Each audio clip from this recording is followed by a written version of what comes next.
the psalm. Go ahead, Ruth. Okay, it says, Shifti b'veit Adonai kol yimei chayai. You're seeking something, and he's gonna tell you how to go about to get it. You know, sit in the house of God all the days of your life. Right. And be in his temple. So you're looking for something, and I will help you find it. I will give you, some guidelines how to find it. That's great. I love that. That's your interpretation. My interpretation is slightly less, what's the word? Slightly less certain, right? Right. It's that this is what I'm asking. I ask to, right? Guidelines. I ask to live in God's temple, right? And now I need to figure out how to get there. Exactly. Right. I need to, and it's not necessarily clear. Right, there might be a prescription in this psalm. We might find it, or we might need to find our own way to get there. Right, but the avakesh is definitely there, right. Nikki. Right, and it's there as we go down. Oops, now I got to stop this again. Clear all drawings. Yes, okay, and then let's move this way. Okay, right, and I will by face, my Lord, avakesh. Right, the same as we mentioned. Right, the same word. Right, do not hide thy face from me. Right, very interesting. Right, that implies. Right, on one hand, I'm searching for it, so there must be something to find. Right, on the other hand, wait, I haven't found it. Don't hide. Don't, this is not hide and seek. Right, and there is the famous Hasidic story about God. God is sad. Right? Why is God sad? Because people aren't paying attention to this idea that you have to seek God, right? Oh. Right? And God, I'm a kid playing hide and seek. I went and hid, and no one came to seek me, right? But here, right, we don't want God to hide, right? We want God to be accessible, right? Do not put me away in anger, right? Why? Because you have been my help. Cast me not off, neither forsake me, O God of my salvation. For though my mother and my father have forsaken me, the Lord will take me up. So the idea here, right, being that even your mother and your father, right, the source of, in an ideal world, right, what's the word I'm looking for? I keep on coming up with unrequited. Maybe that's because I'm an empty nester now, so I'm thinking of unconditional. Thank you, unconditional love. I'm thinking maybe I'm an empty nester now, so the only word I can come up with is unrequited. Right? I don't know. It's a different stage of life, right? But anyway, God's love is never unrequited.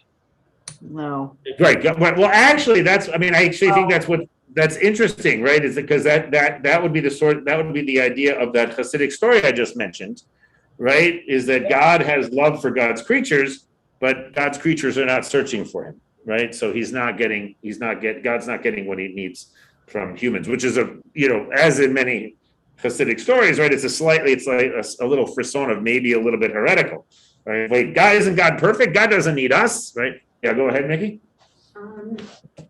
As a Bernie, the T was always abandonment. Yeah. But God, I don't know, he will pick me up. He'll catch me up. Yeah. Even though I've been abandoned, which is the worst thing I can do. Right. Forsaken. I don't know. Abandoned, forsaken, right? Abandoned is and I think for humans.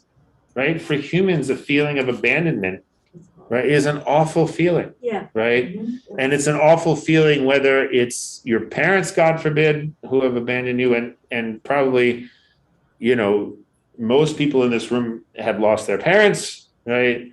And even though people die, right? That's in the just the course of nature, right? But when people die, it often feels like abandonment, right?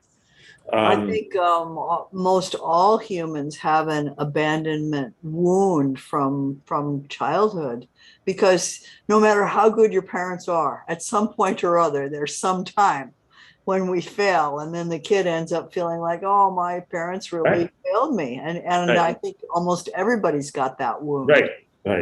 Oh, and and I remember, and very many new parents are like, I'm not going to make the same mistakes my parents did. Oh, you think you won't make those mistakes? Okay, good. Don't make those. You'll make new ones. Right. Yeah. Right. And here, right, again, and again, maybe Mayim is pointing at something, right, that because our parents are human, right, there will be moments when our parents make mistakes, right? Because it's in the nature of being human to make mistakes, and there will be moments when our parents, or it could be, right, that at a certain point in our life, in the way things often go, right, parents die before children. Right? It doesn't always happen that way, of course, as we know, tragically, right? But even though my parents are likely to die before I die, right, I still have some sort of source of connection, something as Mickey points out, right, to lift me up, right? Teach me thy way, Adonai, and lead me on an even path because of them that lie in wait for me, right? Again, now who are all these enemies? Who are all these, zombie-like creatures, right? And it's very interesting. My ex is a psychiatrist, and she for many years ran, I don't know if she's still doing it, but she ran a course on zombies and vampires, right? As a sort of as psychological / psychoanalytical categories, right? And that zombie, that monsters in our in our mythologies, right? Monsters represent, right? They're not just monsters that are chasing us around, right? They represent things in our lives, right? Yeah, go ahead, Mickey. So I got one more thing. Maybe she saw this, but the Remy, I don't know. With the going back to God, if your parents kind of get rid of you, is so good for things like attachment disorder, which we're all right. We all struggle with, right? Dealing with that and professionally dealing with that. And then the idea that God is there. We know that people who have a strong faith in God, historically, statistically, do better with attachment disorder in early life. It's interesting. Yeah. It's very interesting, right? Because it's not linked necessarily to how your parents believe in God, right? There is obviously your parents will model, a way of believing in God, but people, as we very well know, right? Our parents often have particular ideas about God, and we have exactly the opposite, right? Right. But also very interesting, something, Nikki, that I had never noticed until you just pointed it out, right? Horeini, right, which comes from the word from Yoreh, right? Yarav, from the same word as Torah, right? That the word Horim, right, isn't Horim parents, or am I off the wall there?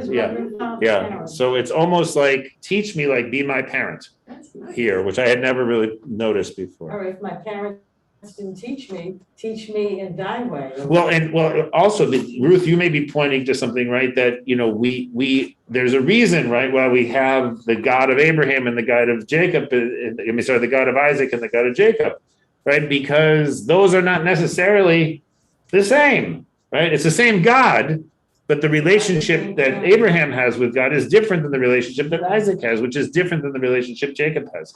Right. And one of the reasons why, in this generation, we feminists tend to say, no, we need to have Elohei Sarah, Elohei Rivka, and so on and so forth, right, is because the matriarchs also had their own relationship with God, right, which is distinct from the ones that their husbands had. So we can't just mush it up. Right. All right. So deliver me not over unto the will of mine adversaries, for false witnesses are risen up against me, and such as breathe out violence. Right? And again, so we often, it's very interesting. I've been thinking a lot about this recently about violence, right? My kid is really into comic book movies. And one thing about comic book movies, right, is that they are relentlessly violent. Yeah. Sometimes, if they're PG or PG-13, they're relentlessly violent and nobody bleeds, right? And if they're R-rated, right, they're relentlessly violent and everybody bleeds, right? And bodies come apart, and there's all, and it resembles much more the Iliad, right? Or other ancient texts, or the Bible, right? And so it's interesting how the violence that is sort of represented in the Psalms, right, in the Bible, in literature in general, right? It's not just these days, right? It's not just the Bible, right? That there is this sort of constant awareness of the violence that is possible, right? And that we are at some level, we're always a little bit afraid of. I don't know if it's the violence within us, right, or the violence in other people, right? But it's just there, right? And we as humans are sort of tasked with dealing with it, right? And we want help, right? We want help here in this case, right? We want help from God to help us navigate. How do we navigate through this world where there's so much loss and so much potential violence? Yeah, go ahead. Hasn't everybody's mother or father said, don't talk to strangers? I mean, you grew up in a world that everyone, you loved everyone, you knew everyone. But if you didn't know somebody, you should be afraid of them. I mean, that's actually really interesting. I think it would be interesting to think about what people's experiences of stranger danger are, right? Because the real danger in most families is not people that you don't know, it's people you do know. Right? So it's, stranger danger, I get it, you don't know who that person is, you don't know, can you trust them, can you not trust them, right? But it's not necessarily that strangers are in any way more dangerous than people you do know. Right, So exactly. it is actually a really interesting question. And where do we expect violence, right? If I had this is one of my favorite lines in all of these two lines are some of my favorite in the whole Bible, right? Lule he'emanti lerot betuv Adonai be'eretz chaim. That no one knows the punctuation here is just random. Whatever these people thought the punctuation should be. So there's but grammatically, right? This is not a sentence, right? It essentially trails off, right? If only, right? If I could only believe, right, that I would see the good of Adonai in the land of the living, right? That I don't need to wait until I'm dead, right? I want to see it now, right? I want to see it now. But there's a question there. There's always this sort of question, right? Will I actually find what I'm looking for? Will I find God's face? Right? So we kind of trail off. Would that I could, right, believe it, right? And so if anyone ever tells you, right, that in order to read the Psalms or in order to read the Bible or in order to be Jewish, you need to believe in God, right? Well, I don't know. Even the psalmist is like, I don't know. But what does he say? He says, well, kaveh, right? Wait, be strong, hope in, take, have some sort of assurance, right? Because otherwise, what is basically the way the psalmist seems to take it, and pointing to what Mickey said before, right?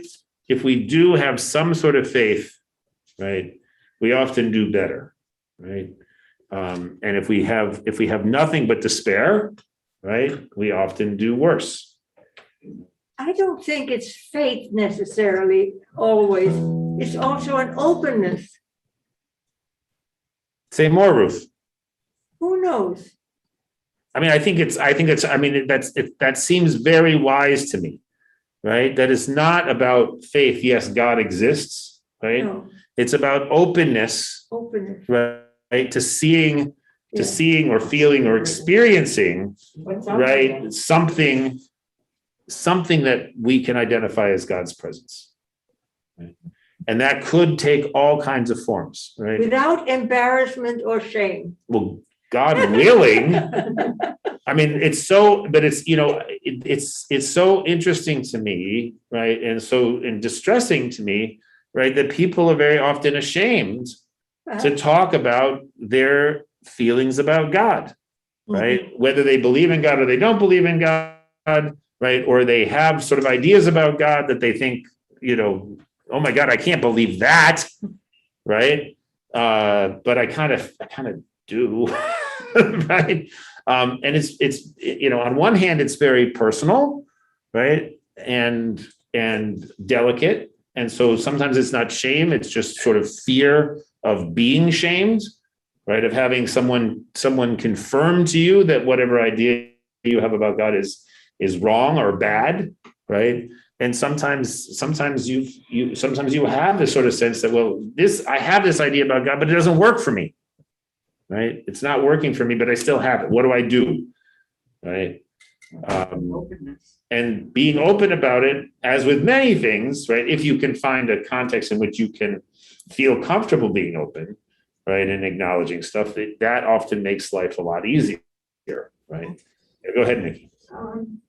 I think I can be corrected, probably by Ruth, but in the last Torah portion, God is giving the most horrendous curses, and I actually never seen that.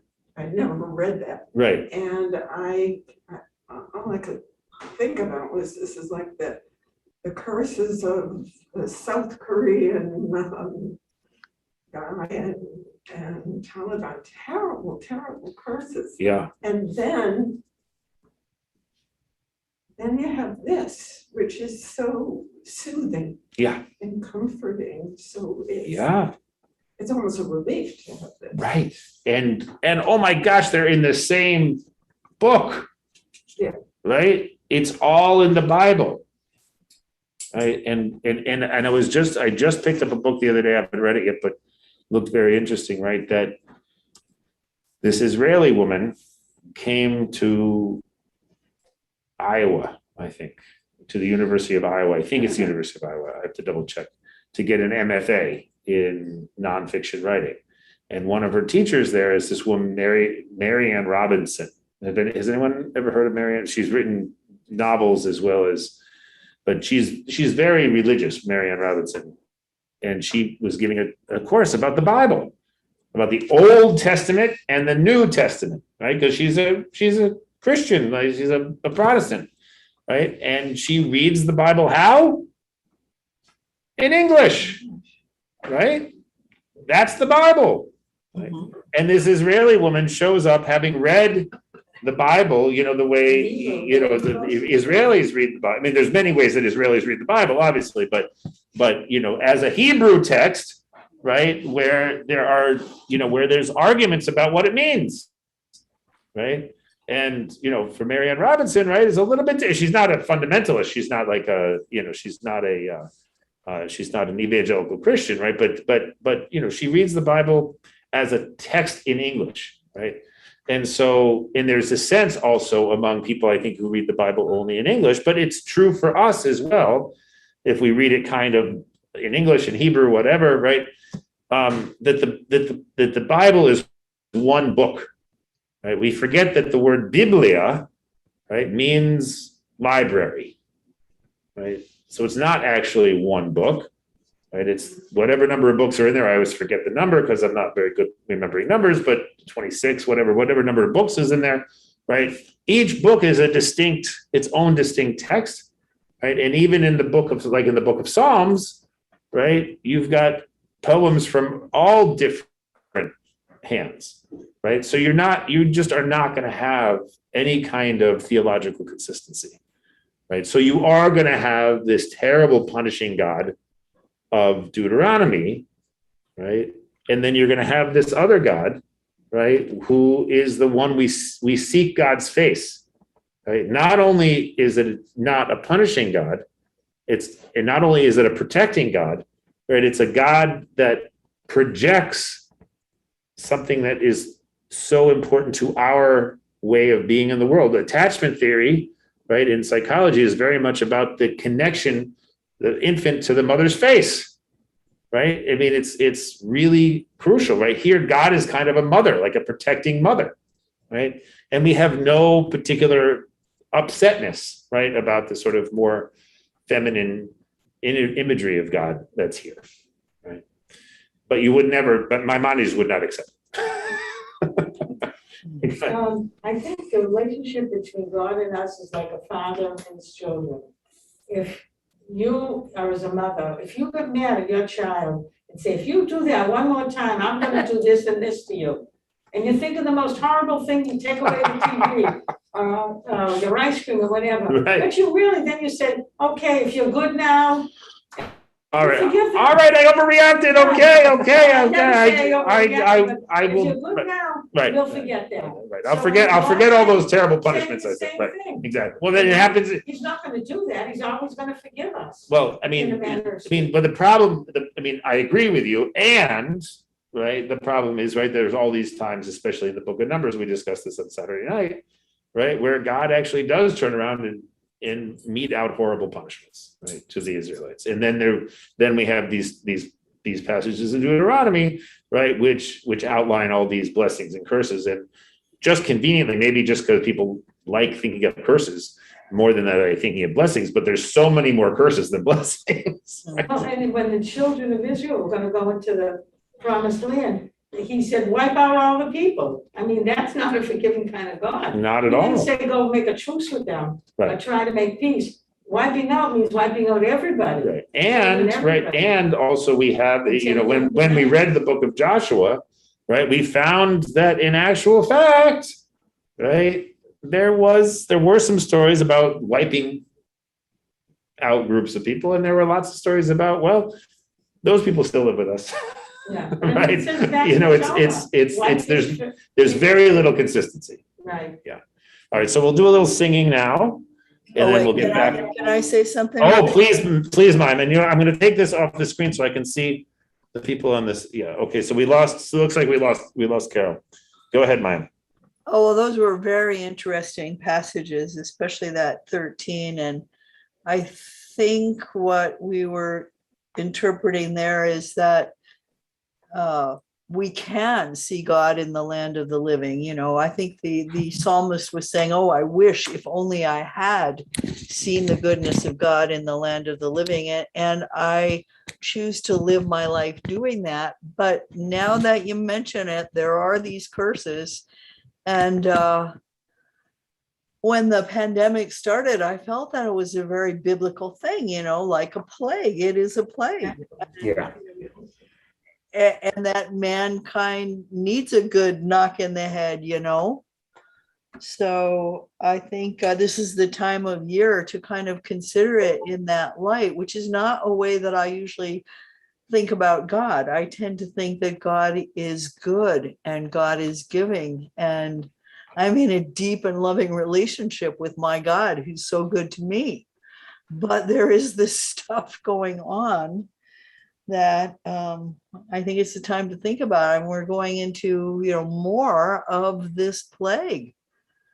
So Yeah, what, right. you know, what is the message here from Spirit to this society we have here, that, you know, there's something we're not doing right, or it's time to change some things? I just see it. Well, I think most of us alive now know that we were born into a time of very chaotic change. Yeah. You Yeah, I know? mean, and I think the other thing to remember is that, yes, you know, there are, calmer times and less calm times, but certainly throughout history, there's been all kinds, right, of terrible times, right? The history of the Jewish people, right, is the history very often of terrible suffering, right? And so, you know, we are constantly confronted with that, and at the same time, we are, as Mayim said, right, we are constantly encouraged to believe that we can catch sight, right, or feel the presence of God in the land of the living, right? And here, right, that's what the psalmist says at the end, right? Be strong and let thy heart take courage, right? And and rely on God's presence showing up. Go ahead, Connie. But people during the Holocaust said that God had turned his face away. Right. So that's very interesting, right? Because that is certainly one way of understanding, what happened in the Holocaust, right? The other way of understanding what happens in the Holocaust, right, is that, well, God was there with the people in their suffering, right? And that gives a very different, again, understanding of God, right? At what point, right, do we want to say, well, God was not able, for whatever reason, right, to do what we imagine would be the right thing, right, which is to save people, right? That's from our perspective. For whatever reason, God wasn't able or didn't do that, right? And so instead, right, God was there with the people when they were suffering. Yeah, go ahead. And other people would say that God was with the righteous Gentiles. Right. There's all kinds of other stuff that was happening at the same time. Right. I mean, and one of the things, and which is not to say that any one of these views is the correct view. I'm not pretending that I know what the correct view is. Right. I just know that sometimes I know what I think about these things. Often I just don't. Yeah, go ahead, go. No, I don't think, especially in this thing, I don't think it's just God's fault. I mean, people go around and where they're supposed to wear masks, they don't. And, and they also get in groups, small groups, where they're also supposed to wear masks and they don't, so. Right. I mean, there is a degree to which, right, it's hard sometimes to know, right? Especially when people are invoking God, right, as a reason why we shouldn't wear masks. Oh, wow. What do you do with that? Right? God's very relative. Right. I mean, and sort of understanding, right, that God means very different things to different people, right? And that any sort of, whether you're coming at it from the perspective of a believer in God, or you're coming at it from a perspective of someone who doesn't believe in God, right, to sort of make a judgment about whether someone else is believing in God the right way or the wrong way, or disbelieving in God the right way or the wrong way, right? Sort of the ultimate in chutzpah, because you don't know, right? I mean, maybe they know and they can tell you, but not very often people don't really know. Yeah, go ahead. I think what Connie says, interesting that they say God turned his face, but that's better. There's always the possibility that his face will turn back. That's not giving up total hope. I'm amazed that they would say that. I think maybe I might have said, God left. Right. Oh, yeah. No, there are people who say that, right? And there are people, and it's very interesting. This is one of those very interesting things that I've noticed among people who claim to be atheists, right? Is that people who claim to be atheists are often the angriest at God. Yeah. And I always wonder what it means, right, to be so angry at a being that you don't believe in, right? And it says to me, right, that there is that anger, right, suggests that there is a relationship there between that person and God, right? But they don't have any faith in God, right? They believe that God somehow should have done things that God clearly didn't do, right, or couldn't do, or however you want to understand that theologically, right? But that anger is still there, right? And it's, and I have my uncle is a Presbyterian minister, and many years ago I was very sick, and my mother was very, very angry at God. Like, why is he so sick? Why is my son suffering so much? Right? Thank God I survived. I'm okay. Whatever. Blah blah blah. But my uncle said, you can be angry at God. He can take it. Yeah, that's a cute way. So you just said, thank God you recovered. Yeah. Because of God, you thanked God. We say that. Right. Is that because of God? No, I don't think that God, you see that, well, I mean, in my own personal theology, right, there may be people who say, oh, God saved me and it was only because of God, and God actively chose. I don't really think about God as actively choosing one way or the other, right? It's more just like, I'm very grateful right, that I'm still alive and that I'm still able to function, and that my illness did not incapacitate me, which it could have done, right? And that I'm still here to do my work in the world, right? I'm extremely grateful for that.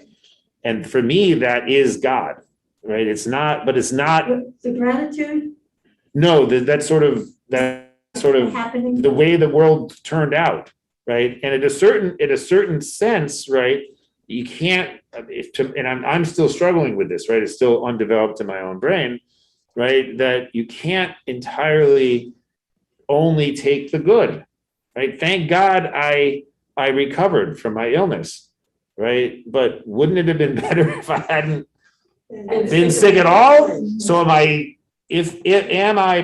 by thanking God for the fact that I recovered, also implicitly thanking God for the fact that I was so unbelievably sick? Now that doesn't make as much sense, right? So, but in a sense, yes, right? That you end up having to, the people often say the word, it was a blessing in disguise, right? Not a phrase that I'm particularly fond of, right? Especially as a pastoral person. Oh, it's okay that your dad died. It's a blessing in disguise. He went to a. Oh, yeah. He went to a better place. Oh, your dog is dead. It's a blessing in disguise. You don't have to walk it anymore. I mean, come on. No. Right? But That's their attitude to justify what happened. well, yeah, I mean, I'm making fun of it, right? No, I'm I'm just making fun of saying. it, but at the same time, right, there is a way in which everything that happens in our lives, right, is constituent of who we are, right? We wouldn't be who we are in the world without all of the experiences we had, whether we name them pleasant experiences or unpleasant experiences, good ones or bad ones or whatever. We wouldn't be who we are without all of them, right? And so I think that also, and I love what Mayim said, right? Which is I wish I could believe that I'm going to see the presence of God in the land of the living, where I'm suffering so much and there's zombies coming after me and I have so many enemies and there's so many troubles, right? But but Mayim says, well, yeah, actually that is in a weird and not always completely coherent way, that is right. We do experience God in the world, right? It's just not always, it's not necessarily just the comforting side of God that we wish we could only have, right? Whatever, again, God can mean so many different things. Yeah, go ahead. Well, I think you also have to take responsibility for yourself. I mean, that, and do what you have to do. Right. I mean, you only, right, that's the sort of Viktor Frankl point in the world, right? Is people can take every possible thing from you, right? But they can't take away your decision, your freedom to decide how you're going to react to what's going on in your life. You always have that. In secret or in the openness? It depends. I mean, certainly within your own self, Yeah. right? But also externally as well. I mean, ultimately you will decide how you're going to react to the situations in your life, Yeah. right? Mhm. Mayim says, and you will. Oh wait, Absolutely. I totally agree with that. That, it's how we react to circumstances in our life that's what we experience. We're experiencing our response to circumstances in our life. And that's what we have control over, or we try to anyway. yeah, right. I mean, right. We try to, right? And it can be very easy, right? It can be very easy to say, oh, I don't have any control over it. They've taken away all of my agency, right? Whoever the they is in this case, right? And there's plenty of theys, right? There's plenty, even the people who are refusing to wear masks. Yeah. Right. Exactly. They're making me wear a mask. Well, okay, wear the mask, and the entire time you're wearing a mask saying, this is stupid, I don't really need to wear a mask, but I'm going to do it because other people feel that it's important and I want to feel like I'm contributing to the betterment, whatever. I mean, it's, but there's different situations and people react to them very differently. So it's hard to know.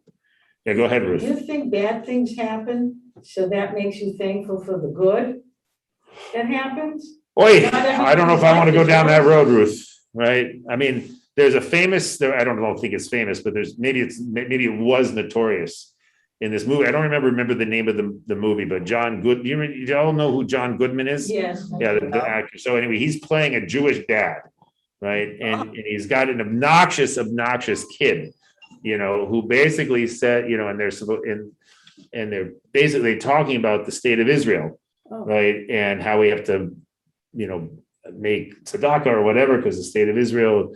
And then the kid basically goes down the road. So it was a good thing there was a Holocaust, so that now we have the state of Israel. Oh yeah. But that is sort of the, again, satire and parody, can sort of keep us away, right, from sort of pieties that are a little bit, because no, I don't want to go down that road, right? But I do also want to acknowledge that bad things happen, right? And then the sequel to those bad things are often less bad things, right? But I wouldn't want to say that one thing had to happen, otherwise, I don't know. Does that make sense? Yeah. Because that's Well, in a used a way, lot now. so- I'm sorry? That expression, Israel is here because of the Holocaust, that's used a lot It now. is, right? It's a terrible, it's right, and it's not only, and there are ways of making that kind of an argument in a sort of a legitimately complex and non-simplistic terms. Not casual. Right, right. That, Yes. clearly the experience of the Jews in Europe had an effect on the United States decision, right, to acknowledge the legitimacy of the state of Israel. There's no question that there is some sort of connection there, but in a larger, right, sort of, simplistic tit for tat kind of a way, no, that's not there. I really think that was the catalyst of because of the Holocaust and the people who survived, who went there to fight for it. And that's what happened. Otherwise, people would have been in their original countries and quite satisfied, and it would just be nothing happened. All right, so we will turn now to singing a little bit. I was going to sing at the beginning and then discuss the psalm, but it looks like we discussed the psalm and we'll end with the singing. It could be worse. All right, I don't know that I actually have handy transliteration, so I apologize for that. Jim, can we see you guys? We've got your still picture. I'm sorry, Mayim and Ellen, my computer, actually, I guess, let me see if I can do this real quick. My computer for some reason is not letting me, is not turning on my camera. I don't know. I think it might be how bad the internet is here. No, couldn't possibly be. No, see this. Yeah, this. Let's see. So who's there with you? Yeah, so why don't we go around the room and everyone can say their name. Say it real loud. We'll start with Ruth. Ruth, what's your name?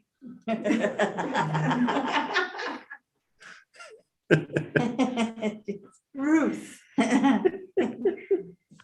My name's Gail. Oh, there you are. Yeah, okay. Oops, it turned off again. No, we still see it. We see. Oh, you do? Music stand. Let's see here. Oh, Okay. thank See the you. music stand. All right, so the idea. Jim, I'm gonna leave. Goodbye. Thank you. Bye-bye, Ellen. See you soon. Yeah, I'm gonna do the Harvard service on Zoom from my room. That sounds perfect. You send the link when you have it. As soon as I have it, I'll send it. Oh, there's everybody. Look. Bye. All right, I'm trying, Maya. I'm doing my best. Yeah, that's great. Wow. All right, there we go. Okay. There, that's wonderful. Gonna bang his head. Oh, well, nice to see everybody. Yeah. That's great. All right. So we'll sing.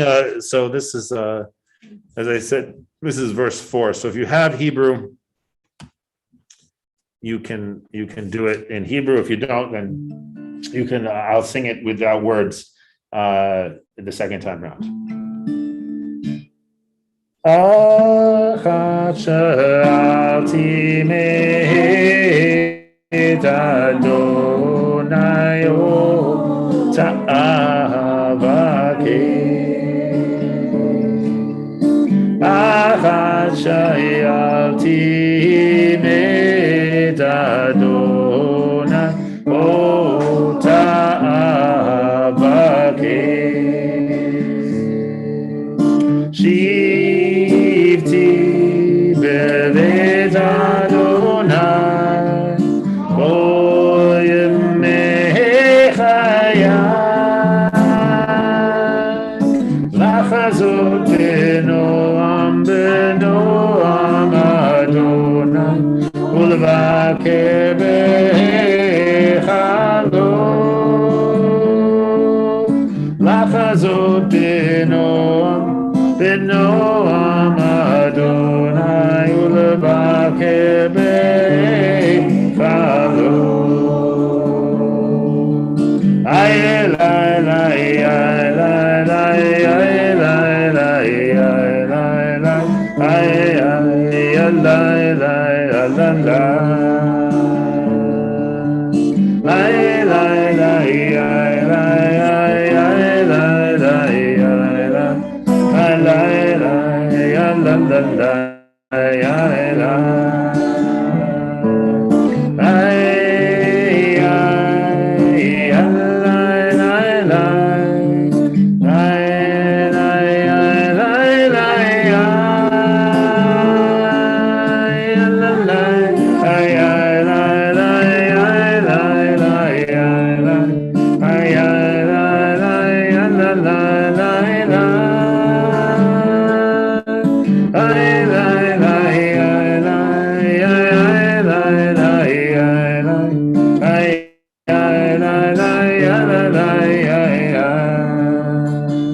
Thank you, everybody. Can I ask, is anybody going to 100 Center Street on? Well, Mayim just asked about that, so you can talk to Gail. I did. Great. I wanted to know if anybody from here is going. So is anyone else planning to come for the second night of Rosh Hashanah? There's dinner. Second night? Second night, dinner, second night. Second night of Rosh Hashanah. Second night. Yeah, second night, because the first night is Labor Day, so it's complicated. That's Erev. Right, Erev Rosh Hashanah, the first night of Rosh Hashanah, Erev Rosh Hashanah is the 6th of Monday night. And so we're gonna have services at Harvard Hillel.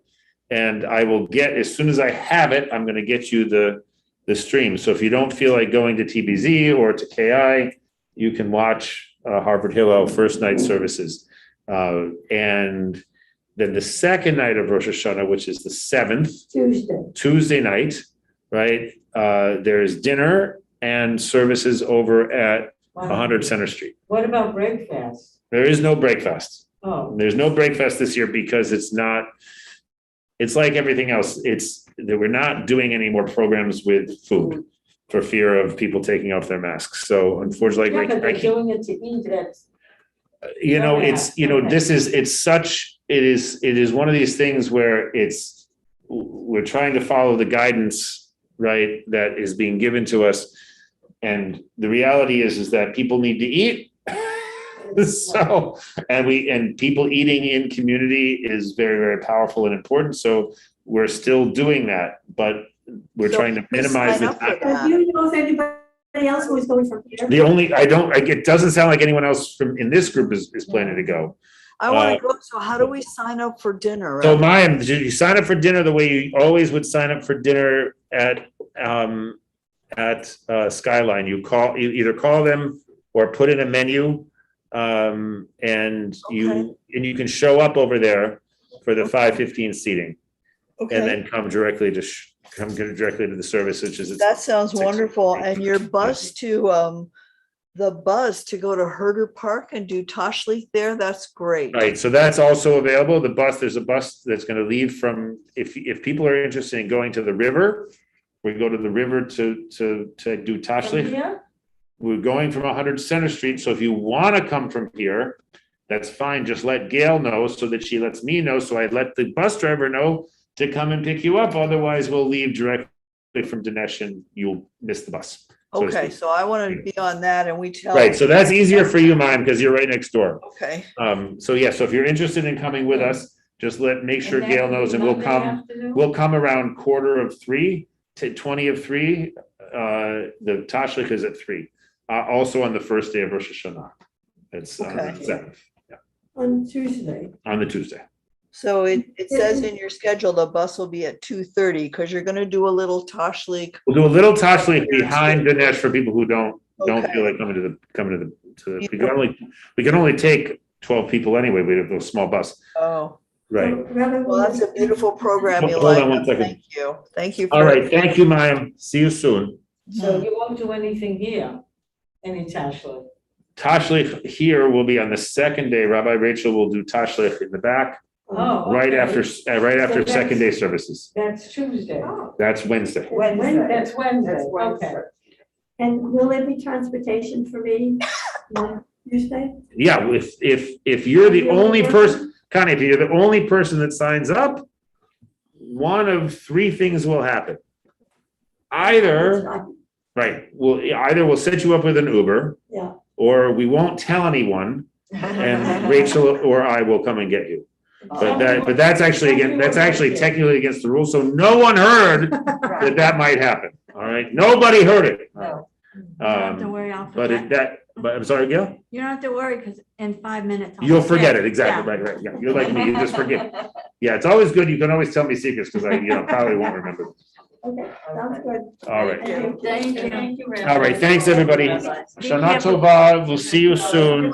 Put your dog in Will break there be a behind you. notice in paper about the Tashlich? I'm sorry? The notice in the paper, shoot.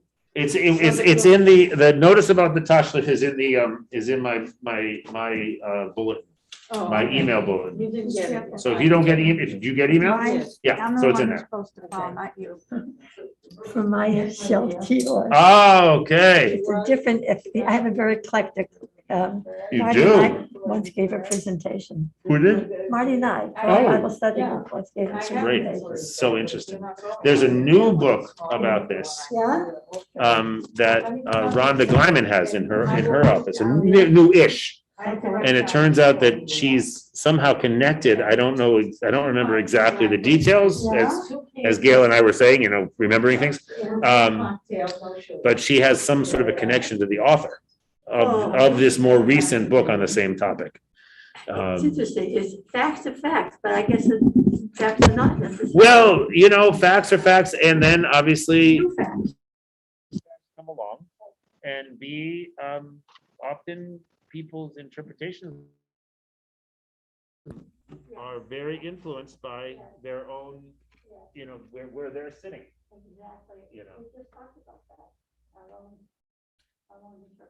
Yeah, exactly. All right, thank you, Shana Tova. Yeah.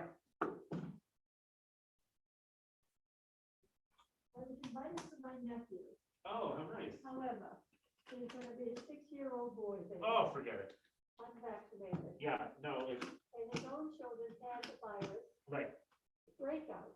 Well, I mean, in a, So I say, And Jeremy said, oh, It's- you're very careful. Yeah, it's crazy. I mean, I think my parents, I was also gonna go to California for this wedding.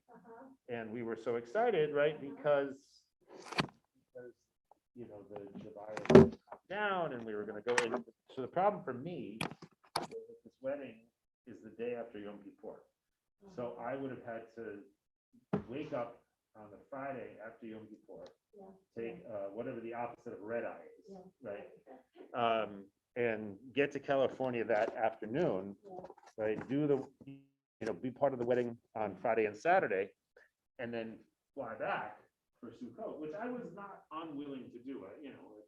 There's worse. There's a lot of planes flying. It's a lot of time in the plane, but the reality is that I've been blessed. One of the wonderful things about COVID is that no one has expected me to go anywhere on an airplane. So I said to myself, I'm willing, I'll go. It's not the end of the world. I can spend a little time on the plane. But now, with the Delta and the this and the that, and I was like, you know what? I don't need to do that. Right. It was a hard decision for me because I love your family. Yes. No, it's very hard. This is the West Coast. I have an option. Right. To go to 100 countries. Exactly. Exactly. And not be alone. And not be alone. That's the main. Thank you, Red. All right. Thanks, Connie. Talk to you soon.